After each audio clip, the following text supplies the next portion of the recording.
Welcome. We're going to go ahead and get started. Thank you so much for coming out on a very rainy Saturday afternoon. Welcome to the Six Bridges Book Festival. Before I introduce these amazing authors, just a couple of housekeeping items. Please do silence your cell phones and watches. I had an incident the other day with an errant Apple Watch, so please make sure those are silenced. If you need to leave the session, of course, we understand that. Just please do so quietly, and there's a door back there. And want to thank our sponsor, Rebsamen Fund, before we get started. So, I am very honored to present today. First of all, I'm Rhonda McInnes. I'm a native Arkansan living in Texas now, but they're very nice to let me come back and moderate the book festival, and so I'm very honored to do so. Today we have James, Gavin, and Janis Kearney here today. James Gavin is the author of George Michael, A Life, and I would hold up his book, but I had to loan it to him. I can. Because he gave away his last one. Called A Killer Biographer in the Hollywood Reporter, James Gavin is the author of 4 acclaimed books and dozens of New York Times features.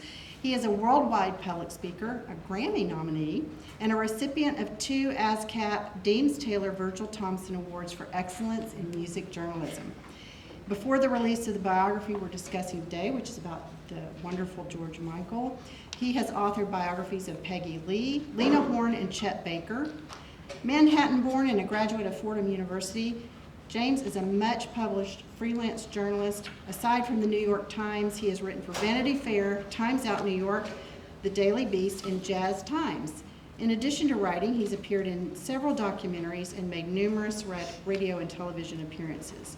His long-awaited 5th book, George Michael, A Life, has been hailed as the definitive telling of the tumultuous life story of the troubled pop star.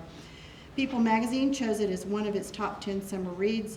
The New York Times called it engrossing, a thorough and well-rounded view of Michael's artistry and personal chaos. Janis Kearney will be reading today and discussing only on Sundays Mahalia Jackson's Long Journey. You hold up yours as well so we can see, and that will of course be available out here.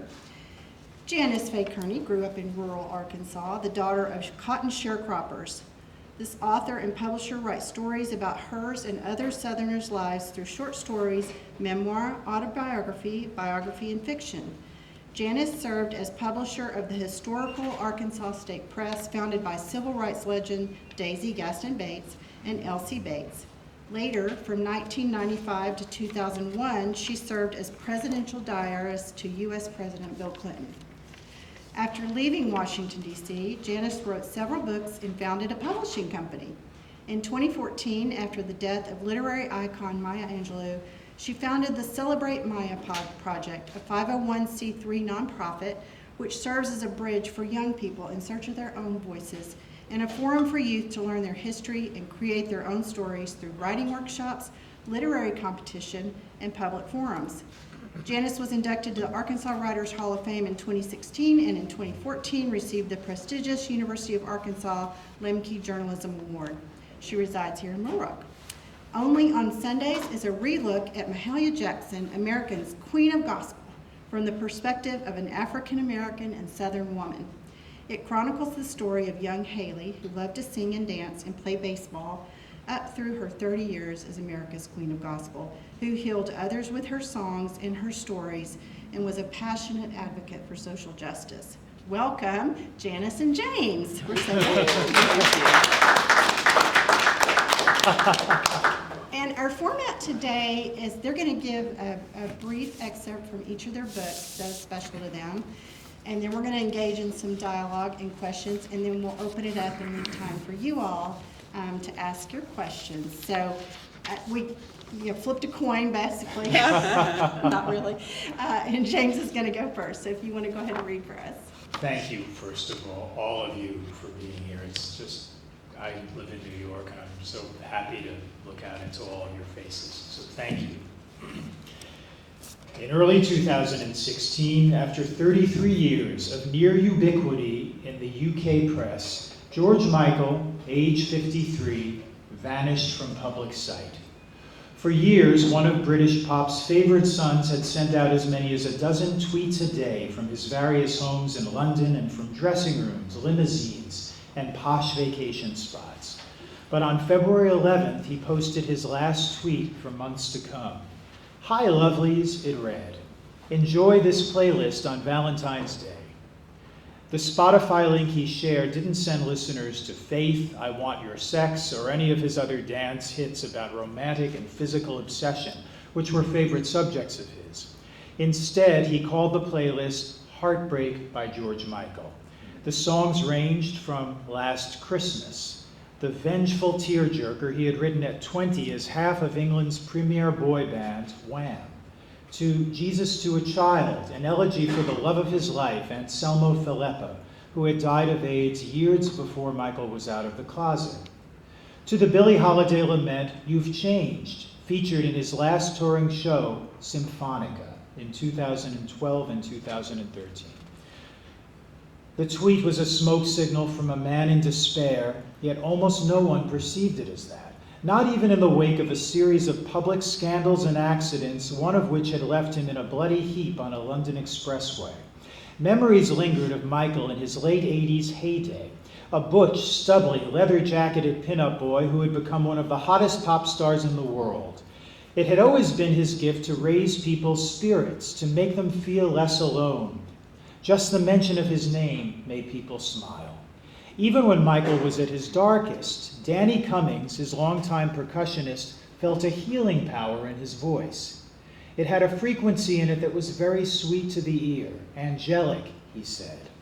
To Linda Hayes, who had delivered an uncredited but famous rap chorus on the Wham hit Young Guns, Go For It, Michael had, quote, an everyman voice, innocent, natural sounding, with no frills. He just sounded like himself singing, and it was beautiful. Who couldn't relate to that? Performing in stadiums, Michael could transmit those sensations to thousands of people. His shows invariably ended with fans on their feet, dancing. He had done it on the tour for Faith, the 1988 album that had made him a superstar, and he did it again in Symphonica. After the tour had finished, however, guitarist Ben Butler, who had played all 60-plus performances, lost contact with Michael. I sensed that things were not well in his world, said Butler. He seemed to have gone completely off the radar. The most recent published pictures of him came from Switzerland, where he had checked in for treatment at one of the priciest rehab facilities in the world. Photographers had snapped him on a street holding hands with his handsome Lebanese boyfriend, Fadi Fawaz. In his other hand was a cigarette. His goatee had turned gray. He looked bloated and weary. Since the beginning, Michael had been adamantly private. No one will ever know any more about George Michael than they probably do about the next man on the street, declared Andrew Ridgeley, his partner in Wham! But for some time, an artist known for his ironclad grip on every facet of his career had been spinning frighteningly out of whack. He could not face the day undrugged. His once burning ambition to make music had waned. In 2012, his worn-out body had nearly succumbed to pneumonia. Brits regarded the troubled star with sadness, Americans with pity. Few people, even most of his friends, looked much deeper.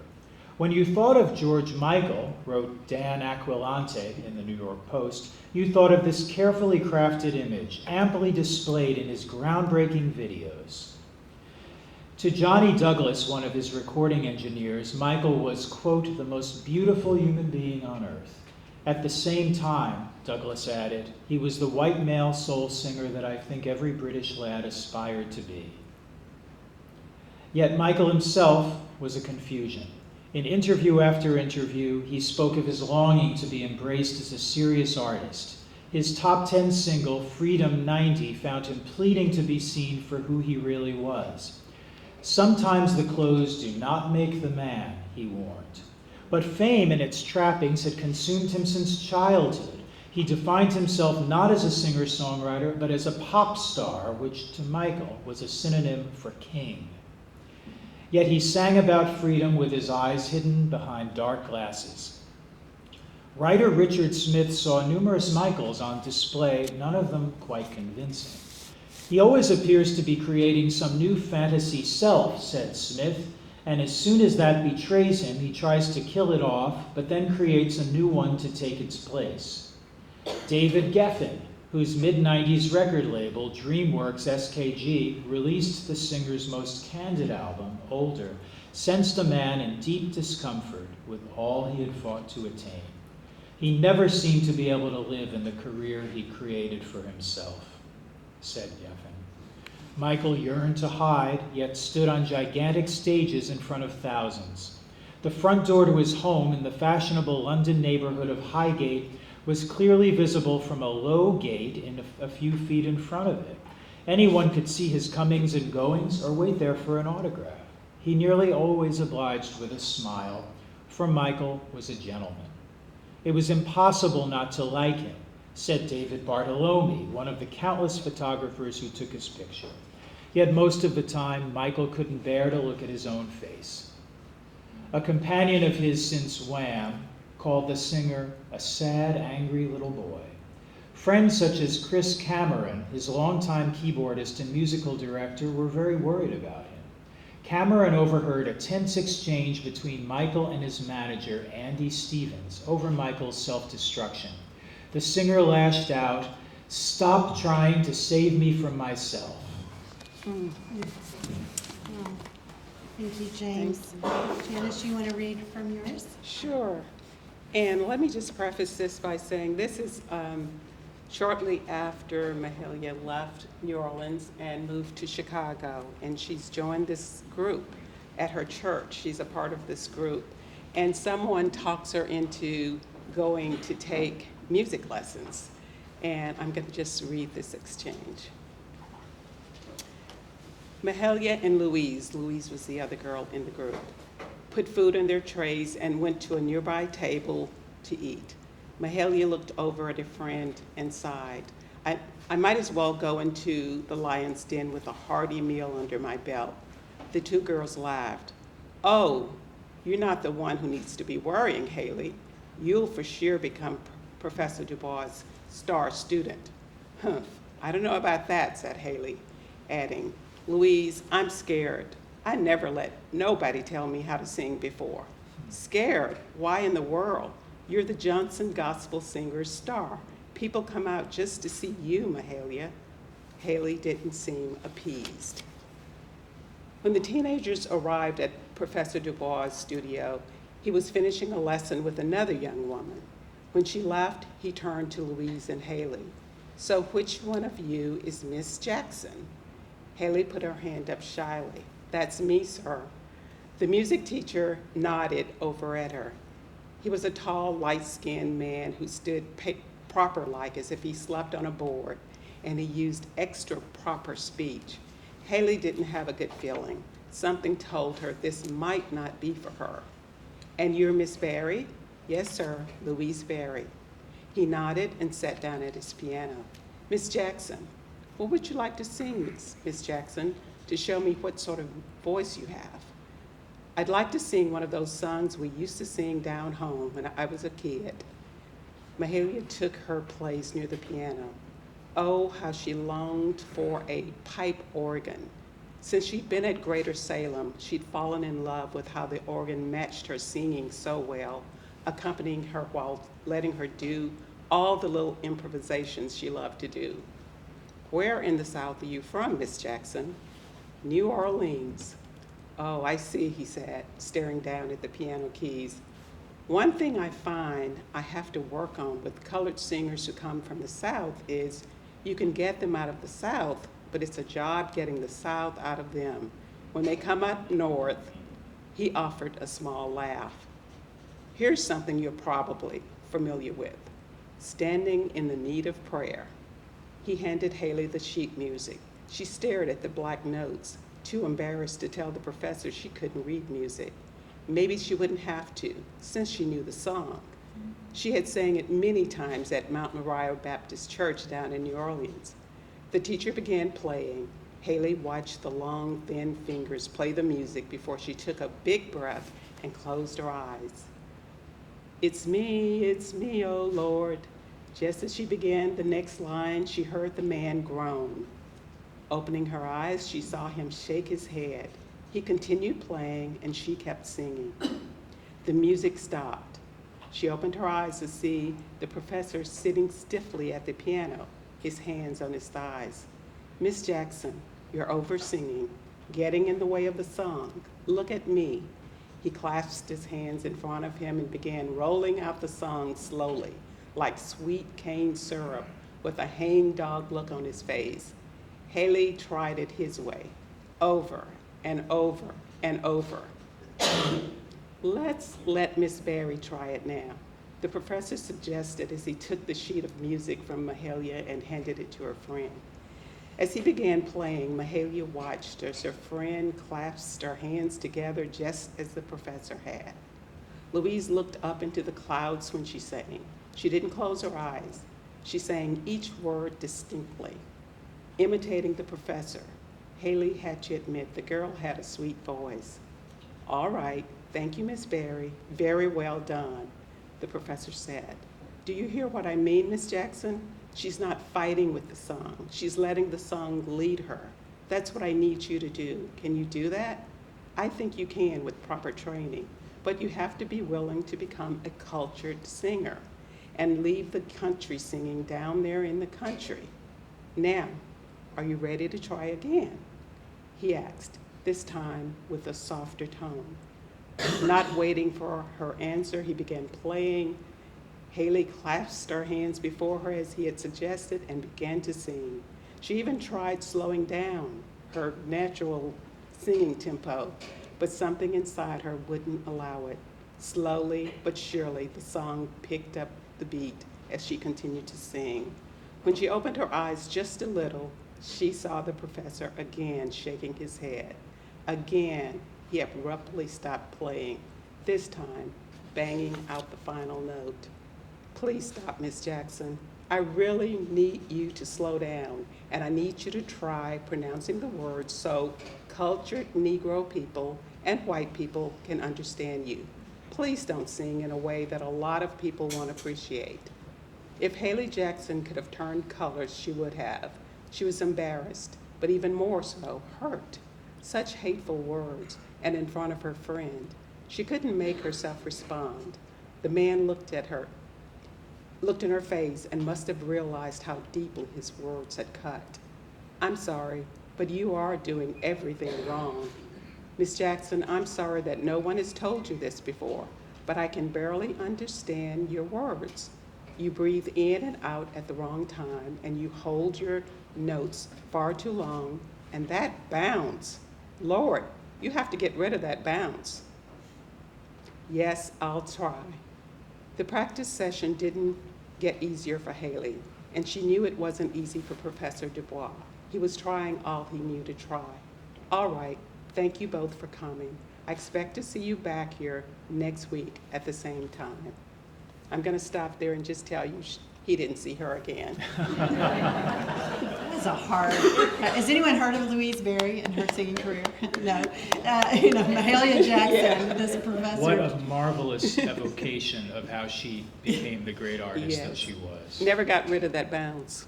And kept her eyes closed Yes, when she sang, regardless absolutely. of the audience. So those are wonderful, and I'm always fascinated to hear what the author chooses to share with an audience when they read it. I think that's so telling.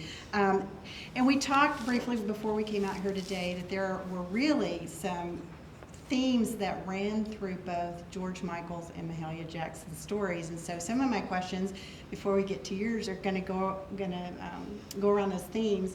The first one being childhood adversity. And we talk a lot today about adverse child events and how they impact the child that then becomes an adult. And George and Mahalia grew up under challenging circumstances. George had, they moved from Cyprus to Great Britain, had an extremely strict father that I think was sitting up on top of him George's entire life. Struggled with weight and appearances, didn't really have good friends. Andrew Ridgely, who he formed Wham with, was kind of when he first came out of his shell. I think that was in junior high school, middle school. Mahalia lost her mother at the age of 6. Her father wasn't really in the picture. She was raised by a very strict, I think, loving aunt, but not demonstrably loving, Aunt Duke, and then moved all the way north as part of the Great Migration to Chicago. So my question to both of you, and you can decide who goes first, but how do you think those adverse childhood experiences shaped the adults and the music they provided? Would you care to? Sure. I think it shaped who Mahalia became completely.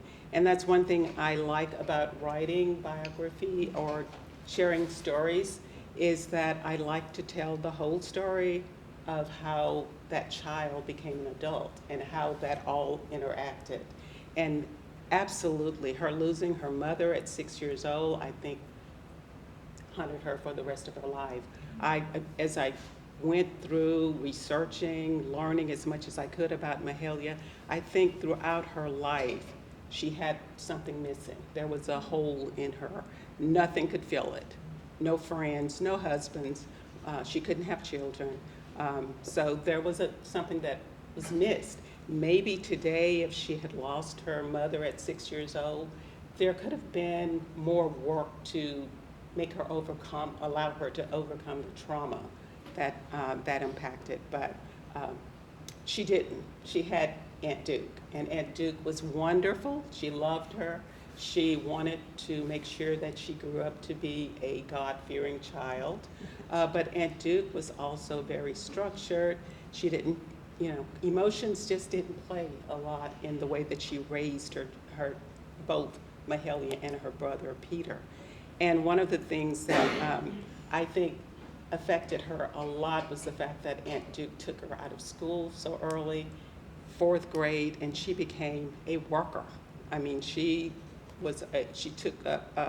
kept children. She was a washerwoman and a laundress. She worked like a grown woman because Aunt Duke said, we need, whatever help we can get. So she didn't have a childhood. And I think all of that impacted who she became. She was very, she could thank Aunt Duke for making her know that work was important and that she could only get what she wanted in life if she worked at it really hard, and she was a very hard worker. She was also, one of the things I've talked about before is that she knew the power of money. She took care of her own money, she controlled her own money, and that was one of the things that a lot of performers back in the day weren't able to do. So everything that she did had so much to do with the way she was raised and the fact that she lost her mother so early. Yeah. James, what about George? Janis just reminded me of a quote from George Michael about the nature of superstardom. He said that it wasn't so much what you had, what you were, that drives you on to try and achieve these stratospheric heights, but what was missing, it's that hole that you were referring to. George was the product of a very strict Greek Orthodox immigrant father and an elegant, lovely former dancer. His mom was British. And his father was really tough on him, and his mother showered him with almost nothing but love and care. But George grew up feeling like a little outcast and a little nerd, and as a burgeoning gay kid, he was very aware of the fact that his father highly disapproved of this, and that society, for the most part, disapproved of it. And then by the time the early 80s came around, and George being in London was, the British tabloids are almost a character unto themselves in my book. The British tabloids are really rough, and the bigger you are, the more you have to deal with and get in bed with the British tabloids, because they will be breathing over your shoulder trying to find some misstep that they can report to all of England and the world. And George would pass newsstands and see AIDS horror stories splattered across the covers of the Daily Mail and the Sun. And so he grew up with these two highly conflicting things operating on parallel tracks. He wanted to be a star, and he didn't just want to be a star, he wanted world dominance. He wanted to be the biggest star. He wanted the love and acceptance and approval of millions of people, millions of strangers. And that was somehow supposed to make up for what was missing. That was supposed to fill that empty space that Janis was referring to. And he knew that in order to get there, that he had to hide who he really was.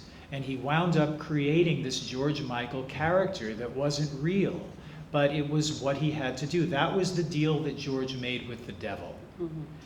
Now, one of the lovely things that came out of all of that is the kind of music that George made, because George loved pop music. He wasn't a rock and roller. He didn't even like rock and roll that much. But in the 60s, George, well, he was born in 1963. So let's say the very late 60s and early 70s, he discovered Motown singles by the Supremes and others in the house.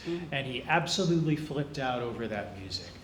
And one of the things that fascinated him was the mechanics of those great records, which had genius pop production that he wanted to figure out. What was it that made those songs tattoo themselves on your brain so that you absolutely had to buy that record and play it 1,000 times? So he would listen to Supreme's records, among others, and he had such a musical mind from the very beginning that he was able to dissect what was going on and learn how to replicate it in his own music later on.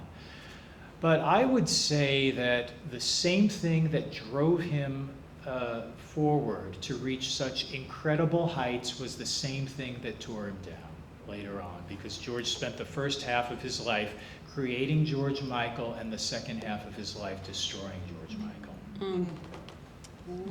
That is a very interesting way to put it after you just summed up your book. It's not as depressing as that sounds. And both of these mega stars had some interesting famous friendships, and I want you both to just touch a little bit on Janis. The relationship between Mahalia and Martin Luther King I thought was so beautiful. So I want to touch a little bit on that. She had other famous friendships as well. And then, James, with you, I got so tickled reading about the love-hate between Elton John and George Michael and the egos that got involved, and then also his very sweet and awkward relationship with Princess Diana. So Yes. if you both could kind of touch on those famous Sure. friends aspect. Will you start? Sure. So Mahalia was probably, let me see, she was in her 40s, I think, when she actually met Martin Luther King. And it was in 1956, so I have to actually go back and she was in her 40s. And she knew his parents. She knew his father, who was a huge preacher in Atlanta, and he was a big part of the National Baptist Convention. So, but she had never met Martin.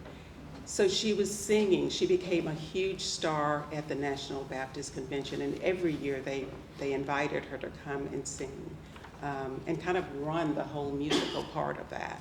So she went this year, and a friend of hers, a young man who actually she was kind of dating, introduced her to Martin Luther King, and she said, "You are a preacher," and he told her everything that he was doing, and he looked really young, and he was young. He was in his 20s, and he said, "I know of you. They've told me about you. I need to tell you what I'm doing. I want you to be a part of what I'm doing." And Mahalia Jackson was not someone who went out and marched and spoke out about injustices.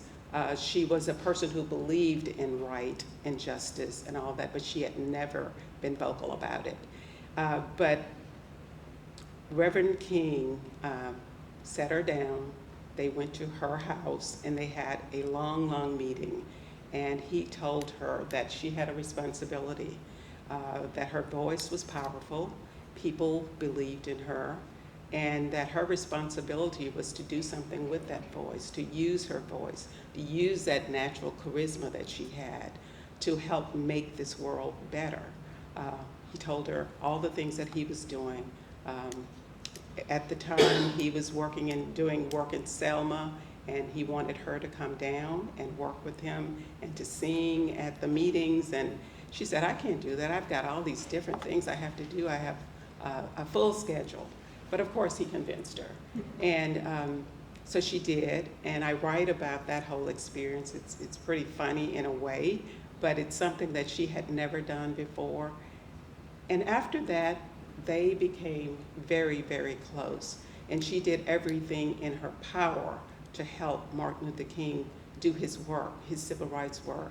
She would say, whenever he'd ask, she'd go and sing at the events that he had. She'd invite him to Chicago. She introduced him to everybody that was anybody in Chicago.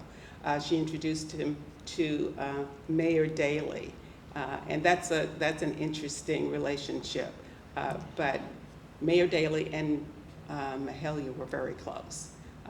And he kind of advised her politically.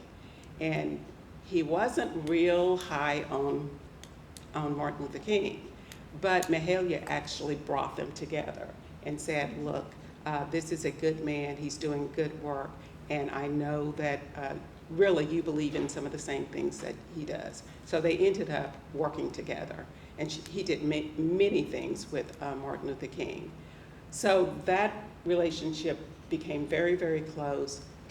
He depended on her a lot. She would bring him and his colleagues to her house. She would cook all kinds of great New Orleans food because she was this great cook that Duke had taught to cook. And they just loved coming and eating, and they would strategize about all the things that they were doing. So she was right in the middle of all of that. And I think that was probably one of the most pivotal times in her life. And she felt like she was really giving back to the world. Her voice just played a very important part in all of that. So yes, that was one of her very, very best friends, but she knew lots and lots of people. Dinah Shore was one of her best friends. Yes, Dinah Shore? Mhm. They sang together. They did. On the Dinah Shore Chevy show. Yes, they loved each other. They really did. Elton John, when he and George Michael became friends, that would have been the mid-'80s when George was still with Wham, and Wham was already a worldwide phenomenon.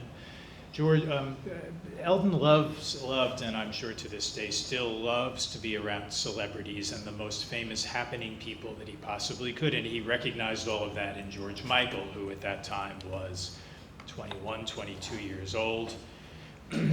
This was the mid-'80s, around 1985, and Elton had hit a little tiny bit of a slump there in his career. And so he took older than George, of course, and he took an almost fatherly attitude towards George, and George idolized Elton John and Stevie Wonder. Those, I think, were his two greatest blueprints for what he wanted to be. But Elton is also very, very competitive. One of my early interviews for this book was with the aforementioned David Geffen, who is tight with Elton John, but that doesn't stop David Geffen from dishing even his closest friends because he can get away with it. Nobody's going to argue with David Geffen, one of the world's richest men. And he said that if you're playing pool with Elton, Elton was so competitive, he wanted so desperately to win that when you weren't looking, he would move the ball. And that kind of defines the relationship between Elton and George. George was on the ascent. Elton loved him, but was a little bit jealous of him, and sometimes a lot jealous of him. One of the people that they shared in common was Princess Diana. Elton John had cultivated aggressively a friendship with Princess Diana. Princess Diana was a fangirl. She loved big pop stars. And had crushes on more than one of them, including George. She even admitted that she had a crush on George Michael, and this was a little uncomfortable for George. Because when they were together, he was aware of it and he didn't know exactly how to react. This was, after all, the Princess of Wales, and he didn't want to seem as though he were a sycophant, because in the presence of Diana, everybody was smaller somehow, especially over in England.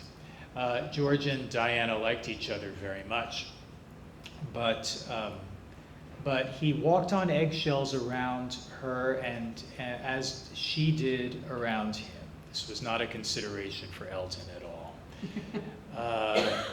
And time passed. Diana died. George and Elton were both devastated by this. And it's very interesting that Elton, who had been in the throes of addiction for years, somewhere in midlife went clean and developed a stable domestic life, and he was in recovery. And he was very, very aggressive about trying to get others on the same track. And he cared about George enough to constantly be after George to clean up his act. See, at the time that Elton started to get his life together and did away with all of these terribly damaging addictions that he had, George was getting messed up, and this really disturbed Elton. And George was on a track whereby he was almost unhelpable. It's true that superstars are probably without exception surrounded by sycophants and yes men and people who say whatever they have to say in order to stay in the star's good graces. And that if you say something to them that they don't like, you can wind up 86th. This was certainly the case with George. And when Elton became a little bit too persistent in his trying to get George to go into rehab, the relationship splintered. Also, Elton loves attention, and the tabloid, I was talking earlier on about the tabloids and how if you're a superstar, you have to get in bed with the tabloids because they're not going to go away. It's better if you make friends with them than make enemies with them. Princess Diana would call the offices of The Sun, which was the second, I would say the second most tawdry of the tabloids. The worst was the News of the World, which is now gone. The Sun is still around and thriving. And Diana would call them herself with tidbits. The phone would ring in the offices of The Sun, and it was her. And so Elton, unfortunately, yacked too much about George's problems and his personal life in the tabloids. And it was interesting that he said to these strange reporters things that you would normally say only in privacy to your trusted friends. But that's not exactly Elton's character. And so George got understandably steamed, and their friendship after that was never the same. And I'm being mindful of the time because I want to leave you all opportunity to ask questions. And I'm going to make it worse because I have a question that I'm burning to ask Janis, if you wouldn't mind. A couple of books ago, I did a biography of Lena Horne, and one of the striking things about Lena's story is that she lived with a burden that people didn't quite understand, and that is that Lena was expected to be, she was carrying a huge mantle of responsibility, and she had to be exemplary at all times. At all times, she had to be a model for a lot of people, so she had to watch her step. Sometimes it meant making choices that aided the cause in ways that went against what would make her happy. And I'm wondering if Mahalia felt any of the same burden. I didn't get that sense. What I do know is that Mahalia was married to her faith. Everything she did basically was based on her faith and her belief that God had given her this gift and she needed to respond based on that gift. Now, I think she did feel a little bit responsible after Martin Luther King talked to her and felt like she hadn't been doing her part and she could have been doing something over the years. And I think that's what got her more involved. But I never got the sense that she went around, feeling like I've got to act a certain way. She acted the way she was. She was this really faith-filled woman. So she didn't do anything that people would, question. She was just very, very upright. I think once she met Martin Luther King, she realized that she needed to do more, and that's when she started doing more as far as civil rights struggle. She started meeting a lot of people like Harry Belafonte and James Baldwin, and people that were involved in the civil rights struggle. So yes, I think she started doing a lot more after meeting Martin, but she didn't walk around with something on her back feeling like, I've got to act a certain way. Okay. Only for God. That was it. Wonderful. Okay. Janis, I did feel that she struggled early on, that if she'd had her druthers, as my mom used to say, Mhm. she might have gone the route of blues Oh, versus gospel. And I always felt like it was an internal battle that It- lasted up until her, through adulthood. it was absolutely a battle. I'm not sure through adulthood, but definitely during her childhood. Mhm. And that was hers and Duke's tug of war. Yeah. Because Mahalia grew up in New Orleans, and if you know anything about New Orleans, music is everywhere. It defines New Orleans. And she loved music. It was in her system. When she walked down the street, she would stop and just listen to the music. When she went to bed at night, she wouldn't go to sleep because she's listening to the music coming in the window. And she had a cousin who was a singer, blues singer, and she would stay up with him listening to records of people like Bessie Smith and other singers. So she absolutely loved all kinds of music then. Mhm. Aunt Duke was really afraid that she was going to go the way of the blues, and she was afraid for her because her son, who was a cousin, had gone away, and he was a singer, and he was killed. So she was really afraid that that was, something that Mahalia might end up doing. But several things happened that made Mahalia know that blues was not for her, and that she needed to go the way of gospel. And the love from her church was one of them.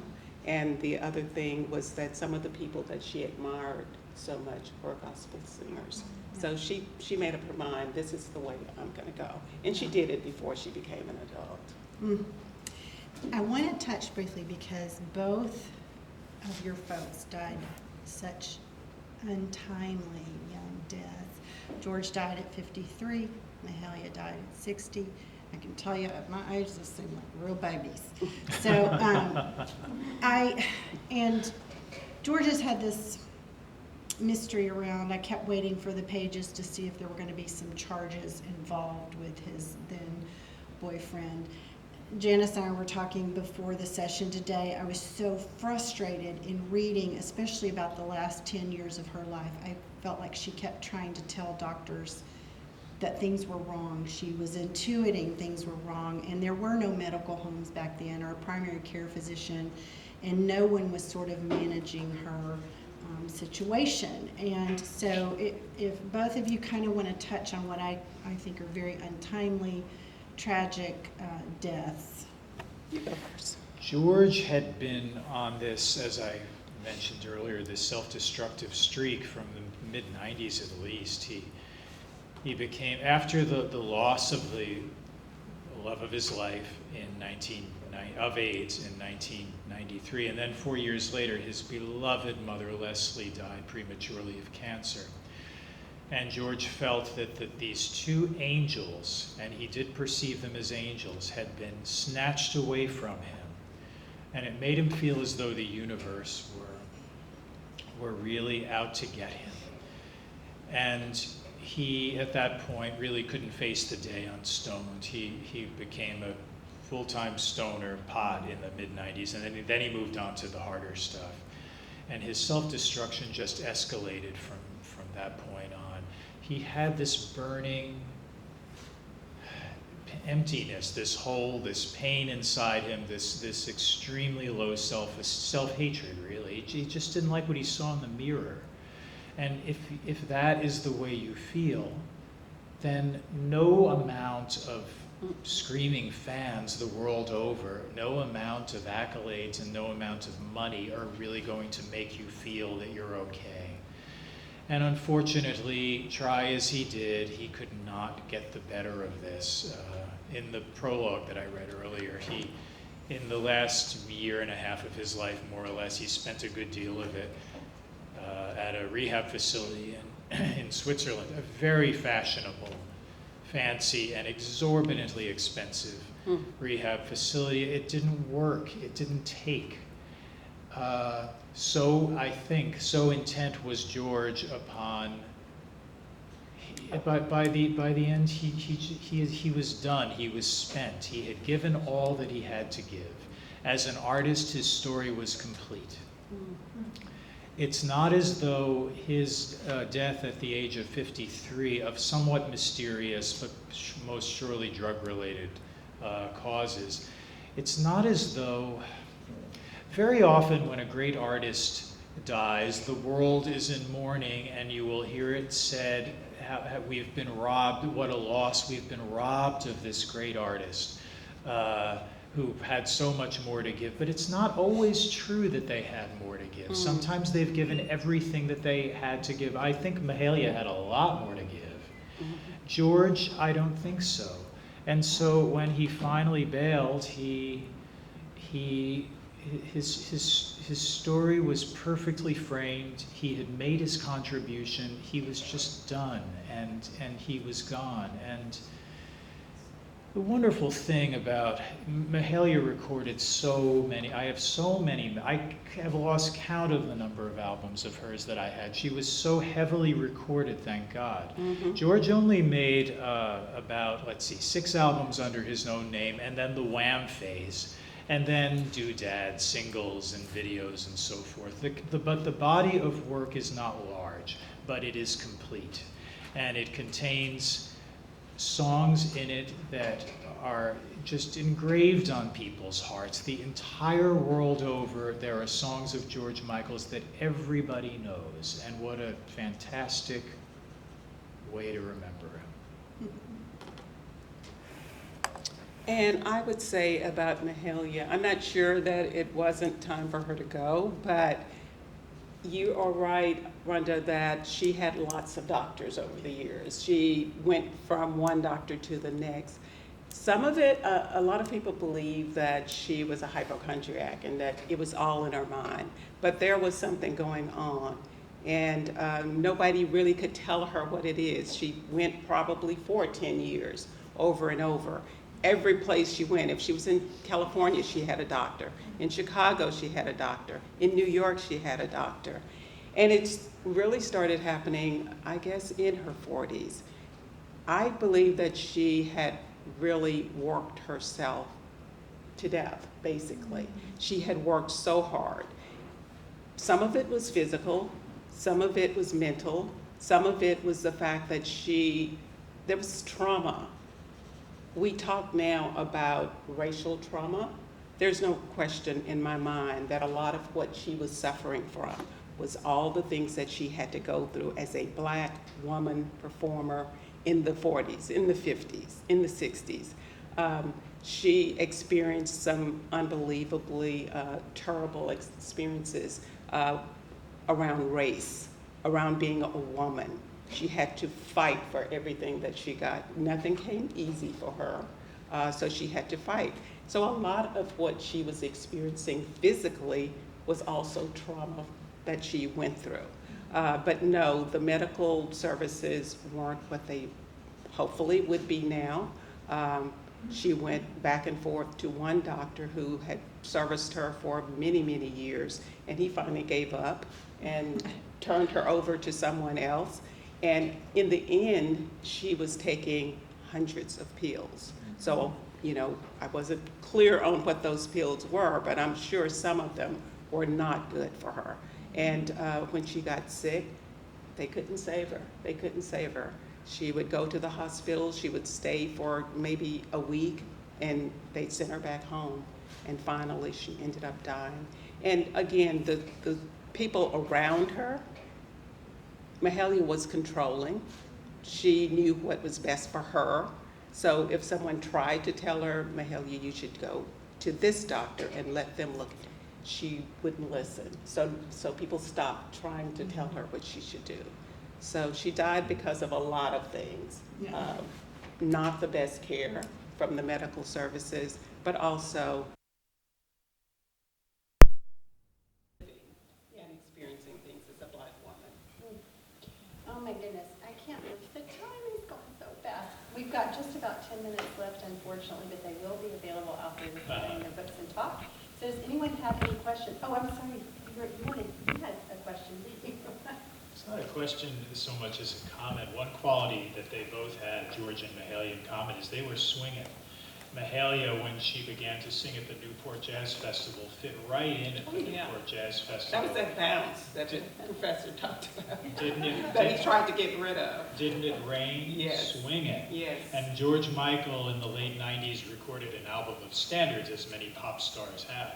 But he did it with a big band. And man, could that guy sing. And he had just a beautiful natural gift for singing, and he had, while not a jazz singer, he had a little bit of jazz feeling because he could really swing. Mahalia, too, talk about a God-given gift for singing. Absolutely. And just a wonderful rightness about everything that she sang. I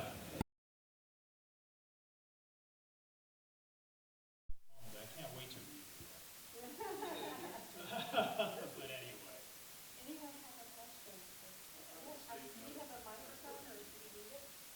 I have a statement. I have a statement is I had a perception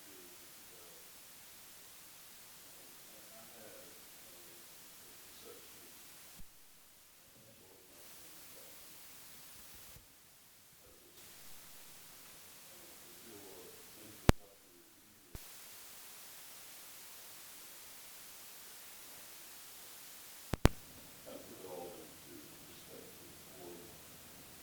And I have concluded that he was a nice guy trying to fit into an unfriendly profession that loved him while he was on the stage, but the daggers flew when he was not. And the question I have for Ms. Kearney is, Thank you for that. That's beautifully stated. Couldn't have done it better myself. Thank you. 10%? I'll let you know when I start seeing it. In your research and writing, I can imagine that there were a number of revelations for you about Ms. Jackson. Would you share, if it's not too personal, the most prominent revelation for you as you were researching and writing? Yeah, you're right, there were lots. So I'm going to say her love life, her personal love life. I just never imagined what kind of love life she had, but she was very unlucky in love. The two men that she married were not, they were not, what do they say, commonly yoked or evenly yoked? She did not choose men that you would think a Mahalia Jackson would choose. The first one was a gambler. He loved the horses more than he loved his wife. And he wanted her to be a cultured singer as well. He pushed her to become a cultured singer, to change the way she hollered in church. The second, but they remained friends forever.